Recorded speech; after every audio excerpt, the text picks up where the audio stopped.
வணக்கம் நண்பர்களே, அனைவருக்கும் இனிய வணக்கம். டிஆர்பி மற்றும் பள்ளி கல்வித்துறையில் இன்னைக்கு பள்ளிக்கல்வித்துறை அமைச்சர் வெளியிட்ட மிக முக்கியமான தகவல்கள் மற்றும் நிரந்தர பட்டதாரி ஆசிரியர்கள் தேவை, மாதிரி பள்ளிகளில் பணியாற்றும் ஆசிரியர்கள் பணிமாறுதல், சில தடை, டெட்டில் நடந்திருக்க துரோகங்கள், இதை பற்றி எல்லாமே இந்த ஒரு வீடியோவில் நம்ம பார்க்கலாம். நீங்கள் நம்முடைய சேனலை முதல் முறையாக பார்க்குறீங்க அப்படின்னா மறக்காமல் ஒரு சப்ஸ்கிரைப் அண்ட் பெல்லை கிளிக் பண்ணி வச்சுக்கோங்க. இந்த நொடி முதல் தமிழ்நாட்டின் கல்வி மாறுகிறது. பள்ளிக்கல்வித்துறை அமைச்சர் ராஜ்மோகன் அவர்கள் இந்த தகவலை கொடுத்துட்டு இருக்காரு. கற்றலை இனிமையானதாக அனுபவமாக மாற்றுவோம். மாணவர்களின் புத்தக பை சுமை இனி குறைக்கப்படும். பாட புத்தகங்கள் வண்ண புத்தகங்களாக மாறும். பள்ளி கல்வித்துறை அமைச்சர் ராஜ்மோகன் இந்த தகவலை சொல்லிட்டாருங்க. இனி பாட புத்தகங்கள் அனைத்துமே வண்ண புத்தகங்களாக மாற்றுவோம் அப்படின்றதையும் பள்ளிக்கல்வித்துறை அமைச்சர் ராஜ்மோகன் சொல்லிட்டாரு. ஸோ அவர் என்ன சொன்னார் அப்படின்னு பார்த்தீங்கன்னா, ஆசிரியர் காலி பணியிடங்கள் விரைந்து நிரப்பப்படும் அப்படின்றதையும் சொல்லியிருக்காரு. அடுத்து அதுலேயே இன்னொரு முக்கியமான விஷயம் அப்படின்னு நம்ம பார்க்குறப்ப, டெட் தேர்வு எழுதிய ஆசிரியர்களுக்கு ஒரு மகிழ்ச்சியான செய்திகள் காத்துக்கிட்டு இருக்கிறது.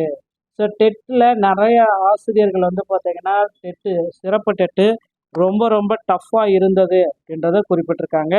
ஜூலை 4-5 தேதிகளில் நடைபெற்ற சிறப்பு டெட் தேர்வில் கலந்து காட்டாற்று வெள்ளம் போல கரை புரண்டு எழுந்து வந்த கூற்று காரணம் வகை வினாக்கள் தேர்வர்கள் கூற்றுவனாக யமனாக அமைந்ததை கேள்விப்பட்டிருக்கோம். அதை உறுதிப்படுத்த ஒரு சிறிய சான்றிதழ் அப்படி எல்லாமே குறிப்பிட்டிருக்காங்க.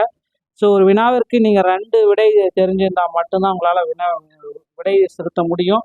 ஆக ஆங்கில வழியில் சரியான வினாவை கொடுத்து விட்டு தமிழ் வழியில் எழுதுபவர்களை காய வைக்கும் அந்த அபூர்வமான மொழிபெயர்ப்பார்கள் வினாத்தால் அமைத்தவர்களை நாம் எதுவும் இங்கே கேட்க முடியாது. ஸோ ஆங்கிலத்தில் அதை வாசித்து பார்க்குறப்ப கரெக்டாக இருக்குமா, ஆனால் தமிழில் போடுறப்ப வினாத்தாளில் பிழை இருக்குது அப்படின்றத குறிப்பிட்டிருக்காங்க. இறுதி செய்வதற்கு முன்பாக இது போன்ற அடிப்படை பிழைகளை சரி செய்வதற்கு வினாத்தாள் வடிவமைப்பாளருக்கு நேரம் இல்லையோ, போதுமான பணியாளர்கள் இல்லையா என தெரியவில்லை. இது போன்ற போட்டித் தேர்வு தகுதி தேர்வுகளை தமிழ் வழியில் எழுதுபவர்களுக்கு அசாத்திய மன வலிமையும் துணிச்சலையும் வேண்டி இருக்கிறது.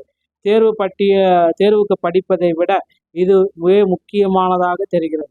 வருங்காலங்களிலாவது இது போன்ற பிழைகளை தவிர்க்க ஆசிரியர் தேர்வு வாரியம் கவனமுடன் செயல்பட வேண்டும் அப்படின்றத குறிப்பிட்டு சொல்றாங்க. ஸோ அடுத்து அந்த மாதிரி பள்ளிகளில் பணியாற்றும் ஆசிரியர்கள் பணியிட மாறுதலுக்கு தற்காலிக தடை அப்படின்றத குறிப்பிட்டிருக்காங்க. அரசு மாதிரி பள்ளிகளில் பணியாற்றி வரும் ஆசிரியர்கள் மற்றும் பணியிட மாறுதல் செல்ல பள்ளிக்கல்வித்துறை தடை விதித்துள்ளது. இது குறித்து மாவட்ட முதன்மை கல்வி அலுவலர்களுக்கு பள்ளிக்கல்வித்துறை இயக்குனர் அனுப்பியுள்ள சுற்றறிக்கையில் தமிழகத்தில் 38 மாவட்டங்களிலும் மாதிரி பள்ளிகள் இயங்கி வருகின்றது. மாற்றுப்பணி மற்றும் மாணி மாறுதல் இப்பள்ளிகளில் பணியாற்றி வரும் முதுநிலை ஆசிரியர்கள் கணினி பயிற்றுநர்கள் கடந்த ஜூலை 8ஆம் தேதி வரை நடைபெற்ற பொது மாறுதல் கலந்தாய்வில் பங்கேற்க அனுமதி வழங்கப்பட்டது. இதையடுத்து முதுநிலை ஆசிரியர்கள் கலந்தாய்வில் பங்கேற்று வேறு மேல்நிலை பள்ளிகளை தேர்வு செய்து இடமாறுதல் ஆணைகளை பெற்றும் கொள்ளலாம். தற்பொழுது நிர்வாக காரணங்களுக்காகவும் ஏற்கனவே ஆசிரியர்களுக்கு மாதிரி பள்ளிகளில் சிறப்பு பயிற்சிகள் அளிக்கப்பட்டுள்ளதாகவும் மாதிரி பள்ளிகளில் பயிலும் மாணவர்கள் நலன் கருதியும் அந்த ஆசிரியர்கள் தொடர்ச்சியாக மாதிரி பள்ளியை மாற்று பணியில் ஈடுபட ஆணை வழங்குமாறும் தமிழ்நாடு மாதிரி பள்ளி குழும உறுப்பினர் செயலாளர் கேட்டுக்கொண்டுள்ளார். மீண்டும் மாதிரி பள்ளிகளிலேயே மாற்றுப்பணி வழங்கப்படுகிறது. மறு உத்தரவு வரும் வரை மாதிரி பள்ளிகளில் அவர்கள் மாற்றுப்பணியில் ஈடுபடும் வகையில் பணி விடுப்பு ஆணை வழங்க வேண்டும்.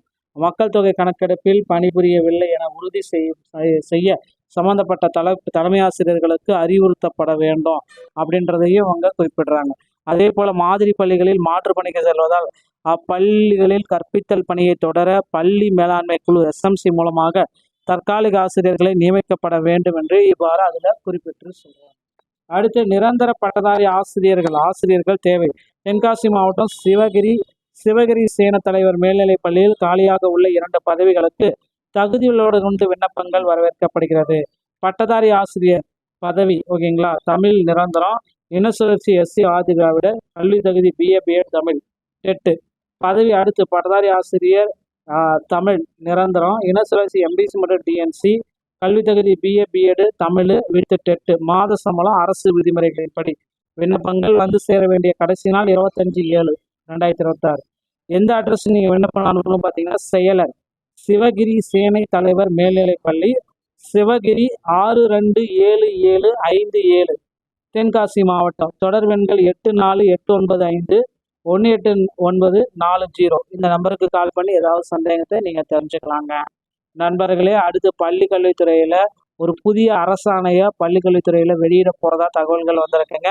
ஸோ டெட்டில் பாஸ் பண்ணவங்களுக்கு உண்டான ஒரு மாறுபட்ட ஜிஓவை தமிழக அரசு வெளியிட போகிறதா தகவல் வந்திருக்குங்க. ஸோ ஆண்டு வாரியாக டெட் தேர்வில் தேர்ச்சி பெற்றவர்களுடைய ஆசிரியர் பட்டியல் எல்லாமே தற்சமயம் வெளியிட்டிருக்காங்க. அதையும் நீங்கள் செக் பண்ணிக்கலாம். மறு நியமன தேர்வின்றி ஆசிரியர்களை நியமிக்க பட்டதாரி ஆசிரியர்கள் மாபெரும் போராட்டத்தை தொடங்கியிருக்காங்க. ஸோ இந்த மாபெரும் போராட்டத்தால் புதிய அறிவிப்புகள் வெளியிடல தடை இருக்கலாம். புதிய தேர்வுகள் குறித்தும் இன்னும் அறிவிப்புகள் வரவில்லை. பொறுத்து தான் நம்ம பார்க்கலாம். டிஆர்பி மற்றும் பள்ளி கல்வித்துறையில் இந்த தகவல்கள் உங்களுக்கு பிடிச்சிருந்தா நீங்கள் நம்மளுடைய சேனலோட இணைந்திருங்க. நன்றி, வணக்கம்.